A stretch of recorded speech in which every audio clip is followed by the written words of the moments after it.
Строительство объекта должно быть выполнено по высоким стандартам. Здесь проект не завершен и принят не будет. Все должно соответствовать СНИПам и ГОСТам. Неважно, недочеты есть в подвалах или же в учебных кабинетах. То же самое касается и всех остальных объектов. Я и дальше буду лично ездить, проверять, вплоть до технических помещений. В этом случае самое плохое, что подвели детишек. Нельзя так относиться к работе. Какую среду мы для детей создаем? Такое отношение у них будет к учебе. Подчеркнул глава региона в ходе посещения строительного объекта. Ты мне покажи, потому что она у тебя пойдет. Сколько здесь должно быть? 40 сантиметров минимум. Почему там 2, здесь 1? Почему внизу нет? 3 следа битумной изоляции здесь идет. Потом идет гринин замок. А какая должна быть? Гринин замок. Нет, а это битум специальный идет? Битумная изоляция, это гидроизоляция стен. Конечно. Внизу. Без этого никак нельзя. Сколько глубина у тебя фундамента?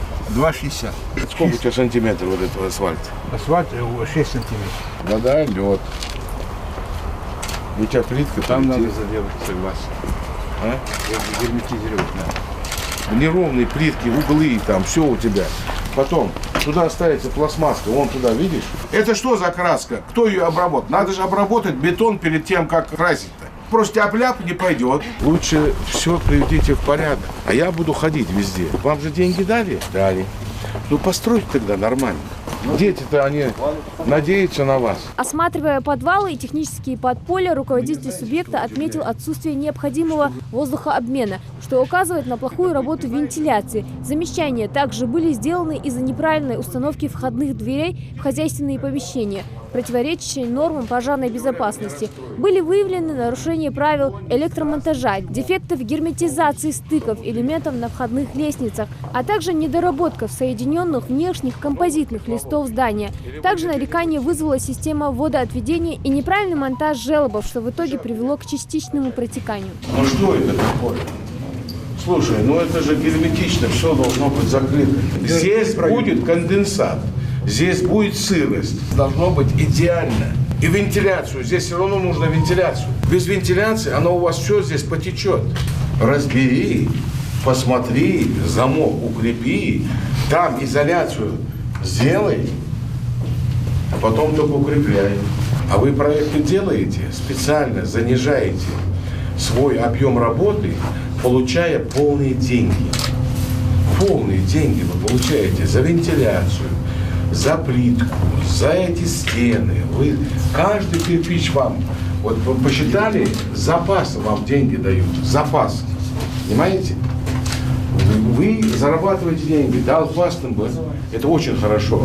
Хочу, чтобы больше зарабатывали. Но да, так зарабатывать не будете. Вот я вам серьезно говорю. Так нельзя. Здесь должно быть идеально все. Вот как вы меня наверху показать хотите, вот так же должно быть здесь. Меня знаете, что удивляет? Что вы к детям так относитесь, к школе. Нельзя так относиться.